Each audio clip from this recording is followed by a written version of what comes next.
about getting social recognition, becoming a social adult, being recognised as a good person. So it's a very moral decision, but often it's presented, especially by feminists, as value-free. But even cost-benefit implies that they are things that we desire and value, don't they? And costs imply things that harm, hurt, or burden us, which is a moral idea, really, isn't it? Yeah. So this critical realism is about how values are part of reality and can't be ignored.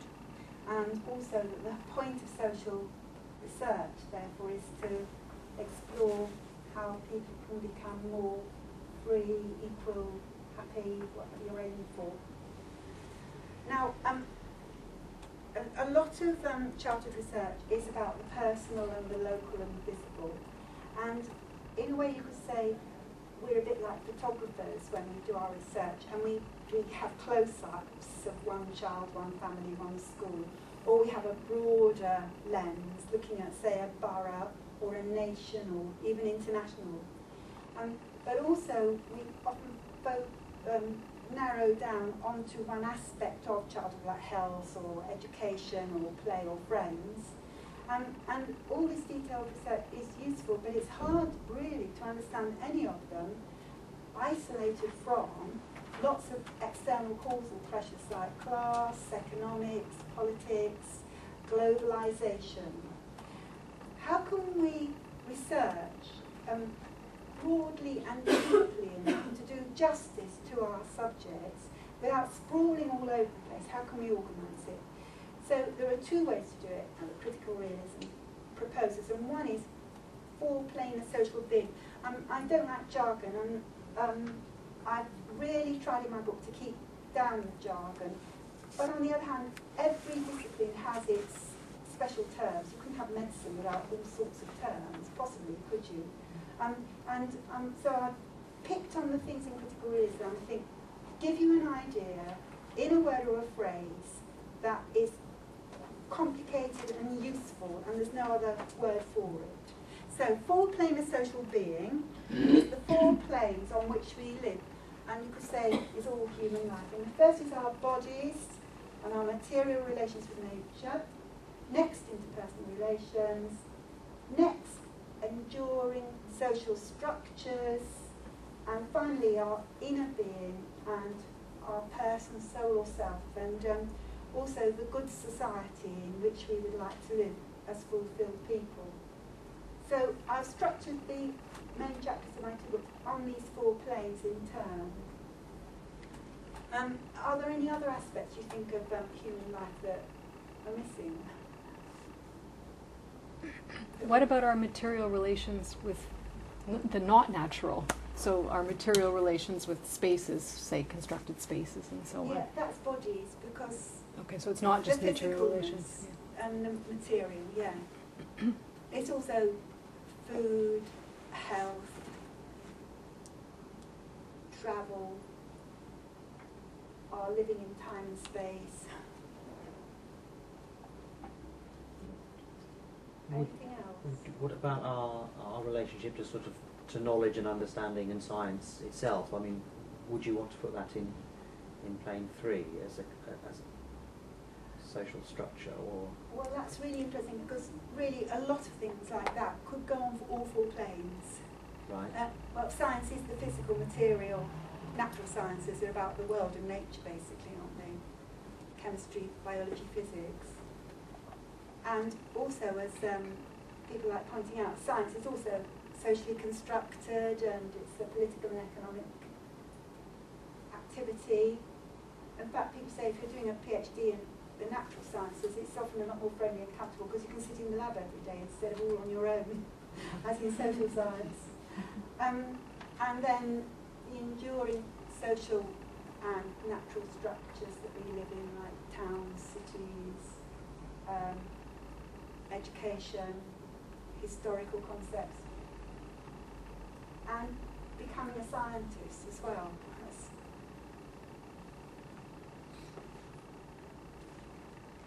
Also, although lots of scientists would say that they are value-free in their work, natural scientists, would you say, well, really they want to contribute knowledge to change society, or they wouldn't be doing their science.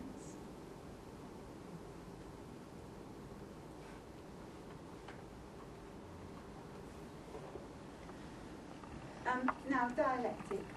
Again, it's very much a bringing together of opposites rather than separating them into dichotomies. And looking at rivers, what makes the river? Is it the landscape around the river? Or is it the water that flows through and alters the landscape? Or is it really a kind of dialectic between land and water?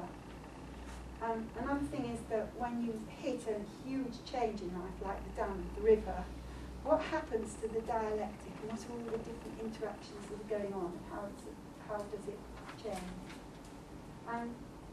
Critical realism is really interested in bringing together the dialectic of epistemology and ontology, reason and emotion, childhood and adulthood, structure and agency.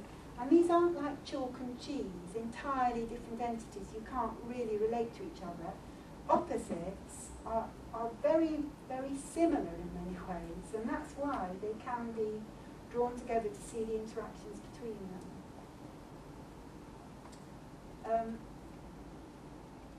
The work on structure and agency, for people who haven't looked at it yet, might be particularly useful because on the whole there's a bit of a debate going on in childhood studies from people like Fortrop who say we should look at structures of economics and politics and the macro, and the social constructionists who say we should look at agents in a Gibbons kind of way. And they are splitting the two apart, whereas critical realism is so interested in how you can't have agency without structures. You can't make a choice without having structures of religion and economics and politics to draw on. And Margaret Archer's work is about how, as agents, moral agents, we draw on social structures and we have our internal conversations in which we work out what really matters to us. And then, within the constraints of structures, we act as freely as we're able to. Have you found a bit of a tension and a disagreement and a disconnection between structure and agency in your work, or have you found ways to get them working together, or anyone working on that? I mean, even when you look at, say, a child doing well at school or not doing well, do you tend to explain that in terms of personal agency and relationships or social structures, or? I think in a lot of the debates about child participation, that's central. In the debates about child participation. What's central? Well, the relationship between structure and agency, and yes. how those two can or don't or sometimes do work together. Yes. And working out, attributing yes. sort of causal pressures to the two. Yeah. And can you give examples of people who've written about it? Oh gosh. Have you written about it in terms of childhood in media, for example? Yes. Yes. Would you like to say a bit more? Because what conclusion did you come to? There is a balance between individual child Yes. agents and the... Yes, I mean, well, in cultural studies you have, the triangle between the audience and the text and the production, the business, the institution, and so what is the relationship between those three things in the child's lived experience of media? And you draw those three things together. So, yeah. And how do you address the power differentials? The power differentials? Yes. Well, I think that's in a way why you put it within the wider society, that at different times a particular text has a different meaning or a different form of power. I don't know, I don't want to go into the whole thing. I don't know, do you disagree with me that that's a way of looking at it? It raises huge unresolved debates, doesn't it, about the power of media over children's consumerism or morality, doesn't it? And I think on the whole, childhood studies people want to be respectful to children and say children are resilient and sensible people who cope with all this, wouldn't you say? Yes, but there's a balance between the two things that operate in media, that there is a creativity and there is a resilience, Yes. but there is also a danger. Mm. So, in some ways, to look at this structure agency dialectic as they both interact and influence each other and change and move on to different stages is quite a useful tool for looking at that problem that people ask a lot about.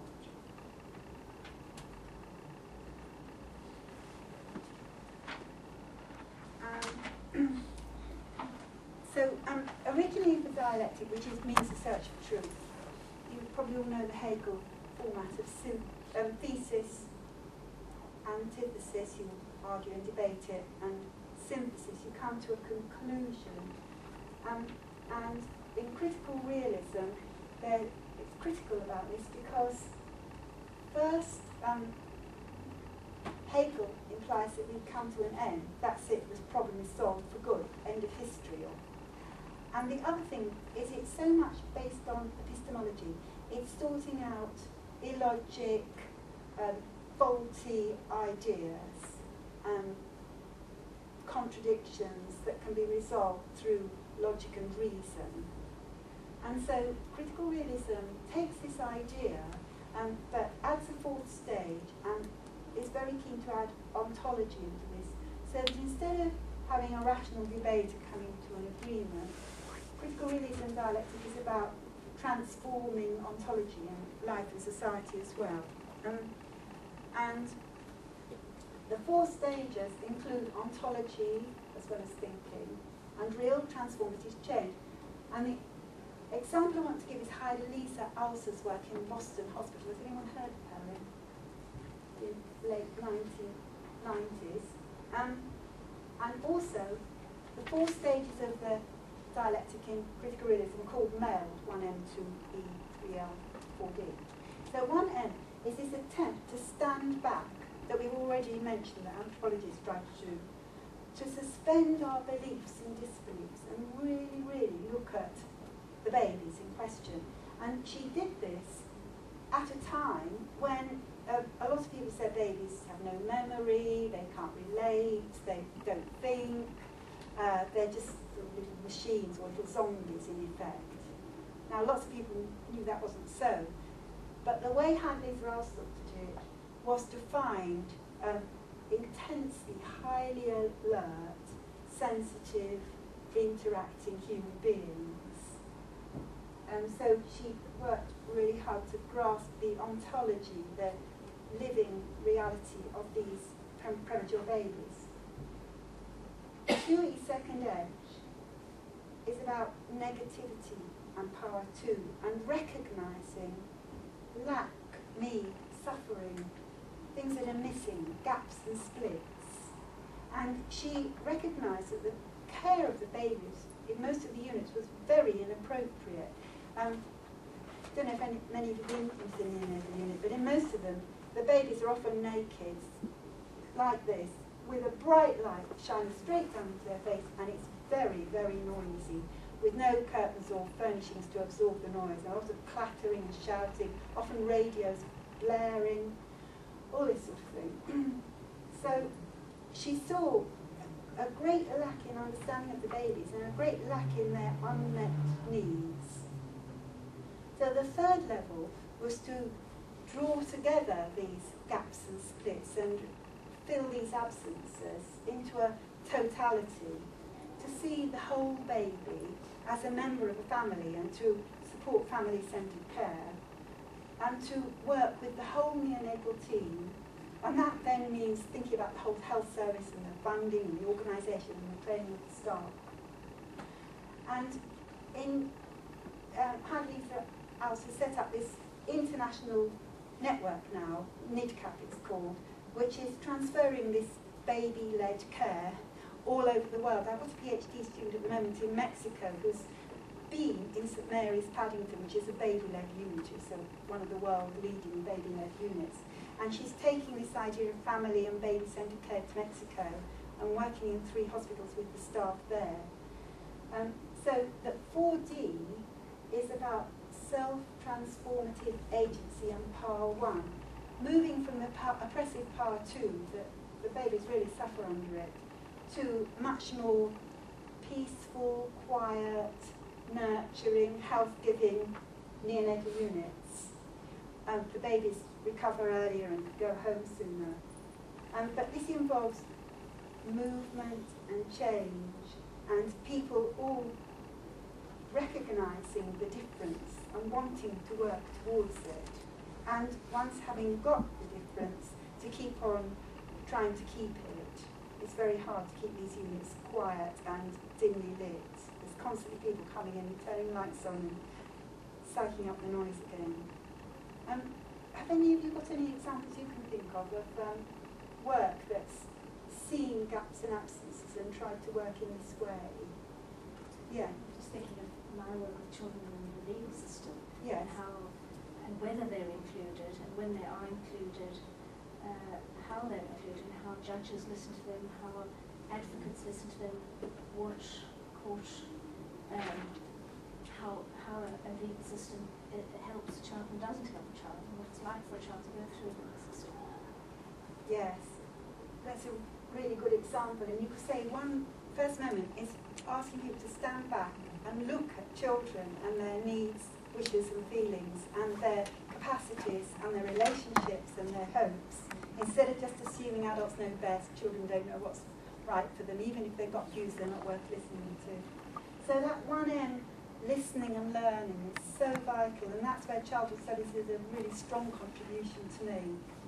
And second age, to realise that having, from the child's perspective, in health systems, in legal systems, and sometimes in education systems, from their perspective, there's such great need and so many problems that they really want changed and resolved in new ways, and working with children as well. So that then that needs moving on. You can't just change one judge or one court. You have to have generic change of attitudes and practices, training, routines, at all sorts of levels. And then with 4D you hope that you move on to a higher level of justice and respect. But of course it won't have achieved the whole thing. And I think you have to go back to 1M again and say, what's going on now? What do the children and adults concerned make of this present system? And work in cycles rather than a finite ending way. Any other examples of... I'm a drama therapist, and yeah. I can see how that process works in the work that I do, in that if power one is... So basically what I'm called in to work with a bad child, which is an epistemic fallacy straight away there. And my job is to step back and watch through drama and the play, see what's taking place there. And I think it's the power one is to allow the child to be back in the classroom, so there's an embodied personality there that's engaging what's taking place by going through that structure to be able to say to the teachers, this is the practices that we may want to do to keep them there, but also to bring the parents in to work, because it may be, I'm sort of thinking, it could quite possibly be that what begins to be aware for the child in 2E is that there's absences and negations that need to be removed, and as you remove those you see other absences and negations that need to be removed, and you begin to find that some of those absences and negations are actually coming from the family and also coming from the classroom, so then you may want to work with the family in the classroom to begin to put together that kind of totality of a process that allows the child back into the classroom. So I can see it's interesting to see how each stage manifests itself in that process. And that just changing a child isn't enough for people around the relationships. But it's what's so fascinating is how much in my experience, the child is taken in isolation, and it's thought, well, if we do this to the child, this will happen. And recognising that the child is an agency in some form of structure, and therefore what we may have to do is look at that structure as well to see how that structure might be replicating itself in the child, so that we need to decide what we need to negate from that structure, which actually, once we've negated that from that structure, the child's okay. So it may not necessarily be the child. The child may just be an agent that's reacting to social structure. Exactly, yeah. And do like your example of learning and through drama, because a lot of people might dismiss that as fantasy, imagination, unreality. Yet drama can pierce through to deeper realities. Well, I think it's the fourth plane. You can't get that fourth plane unless, in the dramatic sense, you can't really get that fourth plane unless you're moving into metaphor, imagination, imagery. The danger, of course, is that there's still an interpretive quality there. So even as a therapist, you need to step back from yourself and say, hang on a minute, am I interpreting this information? So you're constantly moving through levels and levels of interpretation. And the imagination is so vital to think of alternatives and hope. So that this, coming back to the personal, because even if the routines, behaviours and structures have changed, unless the people themselves change, it won't last. No, it won't last. No. Yeah, that's a lovely example. Have you done critical realism before? Yeah, I'm sort of, I've been working with it for about 2 years now, so I'm just about getting an understanding of it. Oh, good, yeah. I thought you sounded rather fluent with it. Any other examples? Anyone wants to talk about their PhD and how they might be able to use this idea?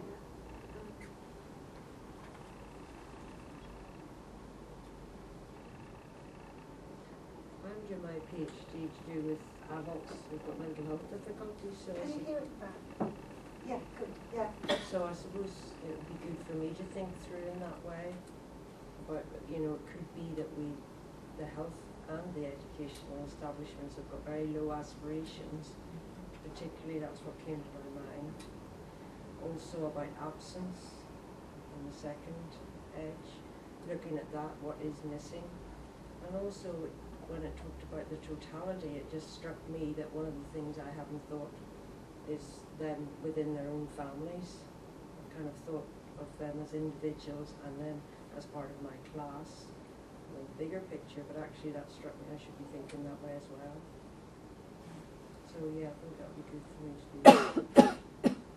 Good if you think it's a promising thing to start using. Yeah. I think you mentioned absence and right. I'll get on to absence in a minute, but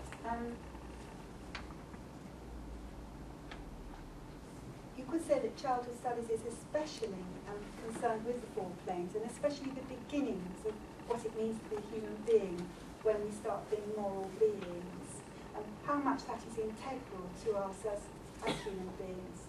And I think that the more we do on that, the more I hope we'll change adults' ideas of what adulthood is versus childhood. Anyway, another idea in critical realism is emergence. And just as water emerges from H2O, but you can never reduce water back into H2O. Similarly, the brain emerges from the body and the mind emerges from the brain. They all continue to interact. They're interdependent, but you can't possibly reduce them back into the other. Just as children emerge from their parents, but are irreducible, yet interacting. And this idea of emergence is extremely important for thinking about change.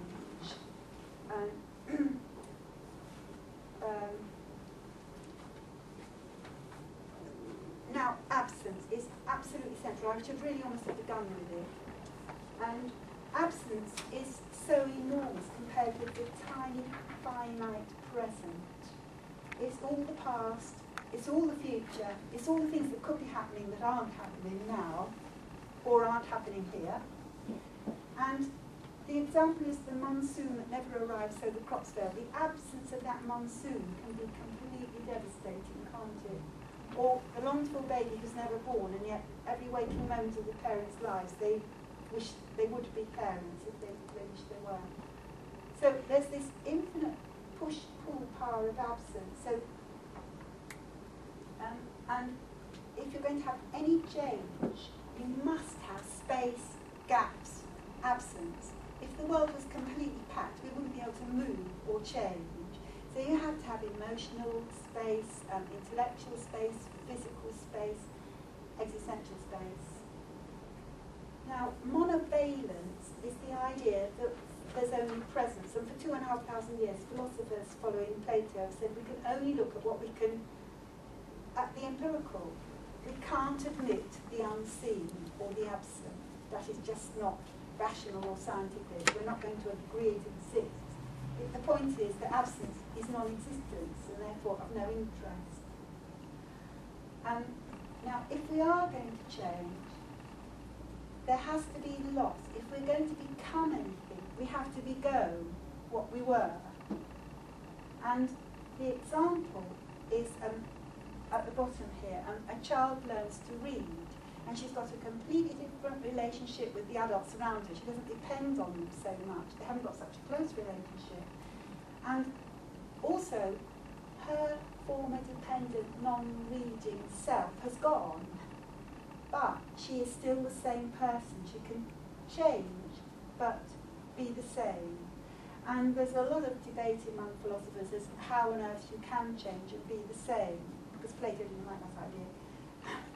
So people tend to concentrate on difference. How do we classify things? You know, what category do we put an insect or a leaf or a flower into? That's a huge scientific endeavour. And there's less interest in change, how we actually move from one to another, what is transformed, what emerges.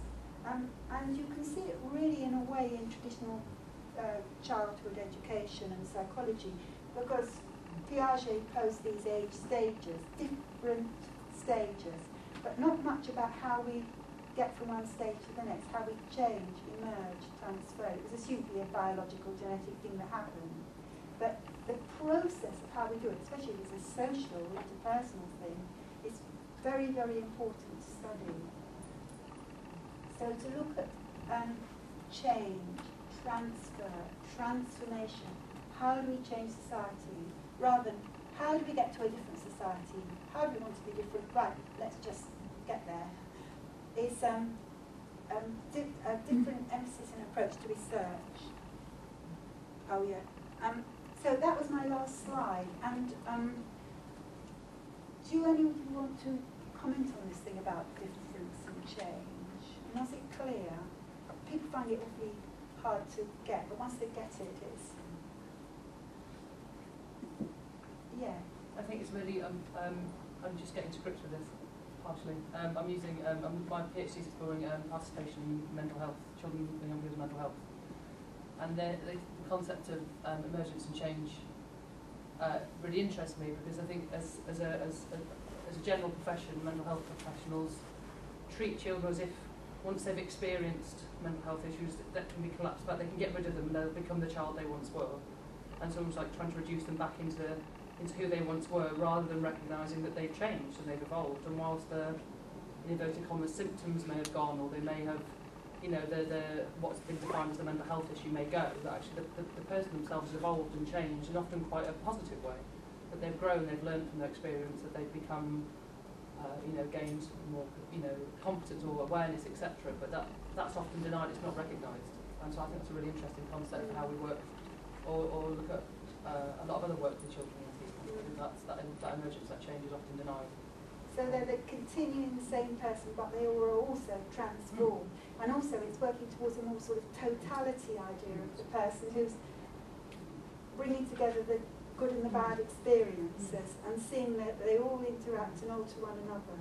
Another thing about totality is about how the bits within it, the parts, interact and hold together.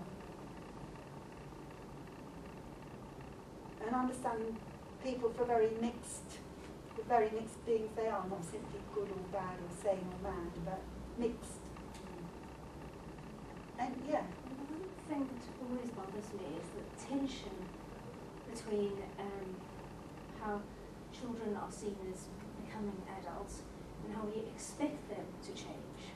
And we look and do research in terms of where they, how children will become adults, Yeah. rather than focusing on what it is that is essential about children, without necessarily looking at what they will become.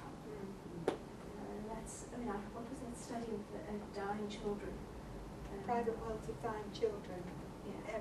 In a lot, 30 years ago or more, very little young children in cancer wards. Yes. I mean, it struck me that there's something to be gained from not always looking at something as a process and something that's changing. Yes, and you could say the one first moment is looking at the now in itself is very important.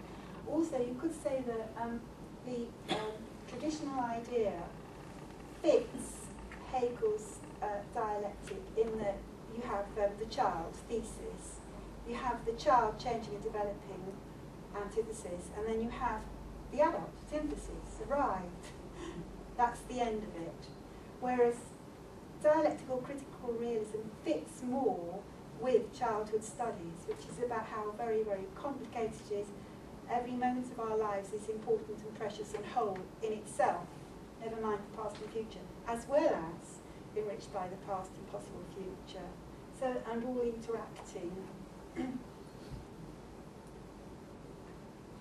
And of course going on through our lives rather than we've arrived at the perfect adult. Well, we all do, of course. Right, well, we've got about 5 more minutes or so. Would you like to raise, I would love it if somebody said, look, I'm not convinced, or it's not clear, or I don't think this is useful, or it's so obvious it wasn't worth saying, or something, please. Yeah, so, thank you. It occurs to me that as a researcher, if you have, for whatever reason in your past, being tuned in to power and abuses of power, that you sort of do this without using the framework. Maybe, okay, so that's what I'm saying. I mean, that's really horrible, because then I'm saying, all right, only certain people should be, you have to have ghastly experiences, and then you will have a sight to see other people's where there are. What would you say to that, I suppose? Do you see what I'm saying? I'm not quite sure. Okay, you're setting out, as I understand it, a framework that says, in order for us to understand the limitations of our own knowing, we need to be very clear about looking, trying to get rid of our assumptions and stereotypes, and we need to stand back, look for what's missing, look for where there's abuse and, misuse of power. And I'm saying, well, but a lot of people who are interested in doing this kind of thing anyway have got that because it's part of them as themselves, and that is how they see the world anyway. Yeah. So that's, well, so maybe people don't need that. Oh, well, you could argue we all do because it's so, nobody does it perfectly and we have to keep being reminded. Yeah. But the other thing I've been thinking of lately is that this meld pattern, I think nearly all the time it can be a detector and a revealer of where meld goes wrong. And just to take a famous education politician's policies at the moment, has he done 1M? Has he looked at how children learn to read and want to learn, and how teachers want to teach? Has he done 1M? Lots of people skip 1M, so it's useful to be reminded of it. With his interventions, has he consulted the agents and structures really centrally involved and worked with them in an emergent and transformative way? Has he looked at negation, all the losses, absences, silences, omissions that are going on, failures that are going on at the moment, seriously?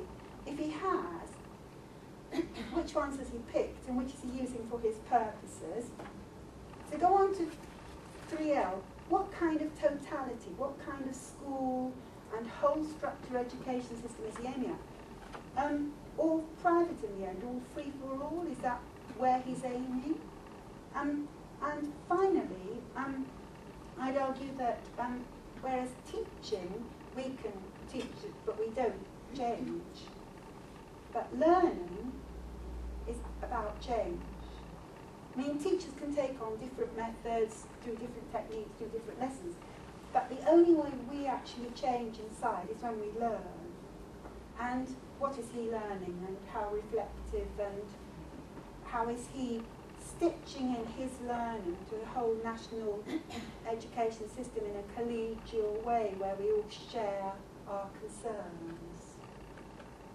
So MELD would seem to be a pattern to propose to policymakers, practitioners, us in our everyday lives, actually, to think about, and also to detect where when things seem to be going wrong, often we see them at the 2E and 3L level, and I think MELD says, go back to the roots in the beginning.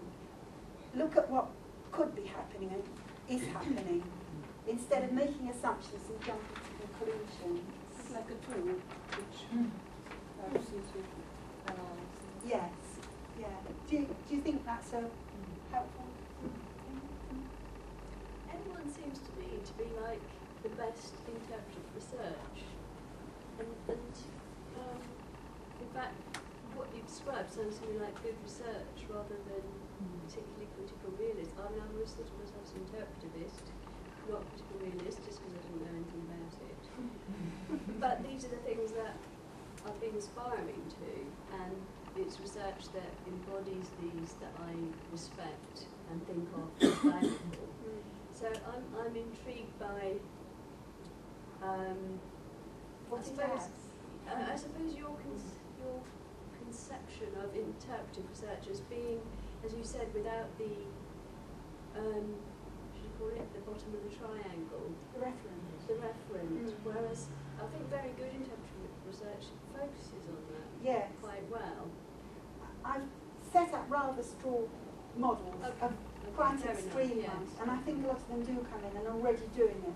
Right. And I hope my interpretive research has always been like what you're saying. But I think what critical realism has helped me to do is be more aware of the problems and gaps, what I was trying to achieve, and how to validate and justify it in a kind of more convincing way than and also how to bring positivism, empiricism, and interpretivism all together instead of seeing them completely at odds with each other.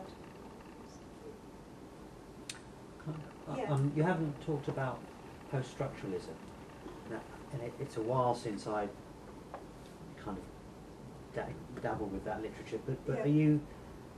Because are you in it more or less aligning post-structuralism with interpretism, or and you're offering a synthesis of that contradiction? In a way?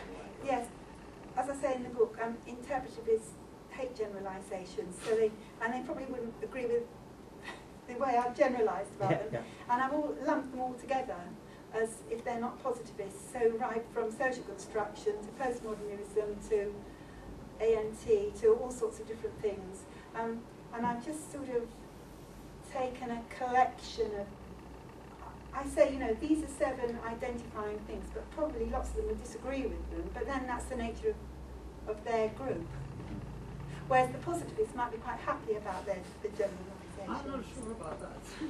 Oh, yes. Would you like to speak up as a positivist then? You become a positivist, Priscilla. Well, sometimes. You wear a positivist hat. I can put on a hat now if you want, but it's not going to be me. That would be very nice if you wouldn't mind putting on the hat. I engage quite a lot with positivist structures, that is true, for viewing research, and even in the most positivist tool that I've been fighting for the last 3 months, there's a talk about reducing bias. So the basic assumption is always there is a lot of bias in whatever we do, everything's in the eye of the beholder, how can we try and reduce it? And in that sense, it's kind of similar to what you're talking about. And I think that if you think of positivists as those who do evaluations of interventions, there's a massive range. And some of the stuff that I've come across really reminds me of the points that you're making here, where you go back to where you were at the beginning, in a cycle of that. So, but I think that I live in a little bubble. So I think it's good for me to be reminded that actually a lot of positivists don't think like me. And my initial reaction when you listen to positivist things is, no, that's not how it is. But actually I do know that it is that way for a lot of the trials that I evaluate in my systematic reviews. And the idea of a systematic review really does put stuff under the microscope away from its social context, its local meaning, and it can do, yes, yeah. but it doesn't have to. But it's hard not to, isn't it? Yes and no. It depends. Yeah, or what your question is, for example, and how you approach the evidence, the studies that you are assessing. So it is more flexible than I suggested. I just think a lot of people, especially maybe non-scientists who, like policymakers, or the general public who read summaries in newspapers, might have that idea of what science is supposed to be like.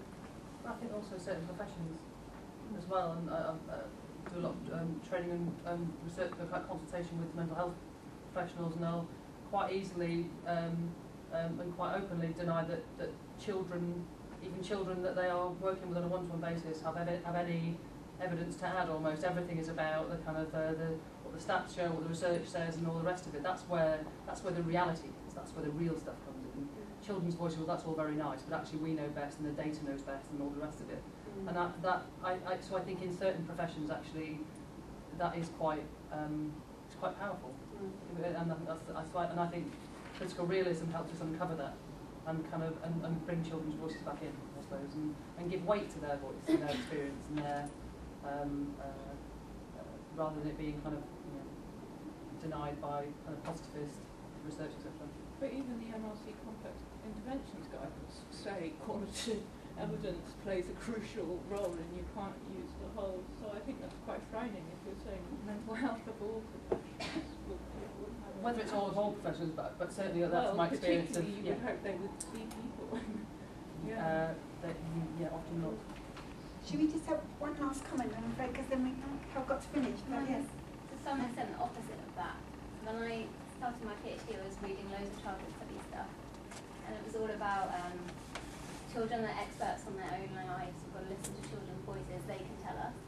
But actually, I think what critical realism helps us to realise that their knowledge is partial, and that's what I'm finding hard matching up. How can you say there's these structures that they don't know?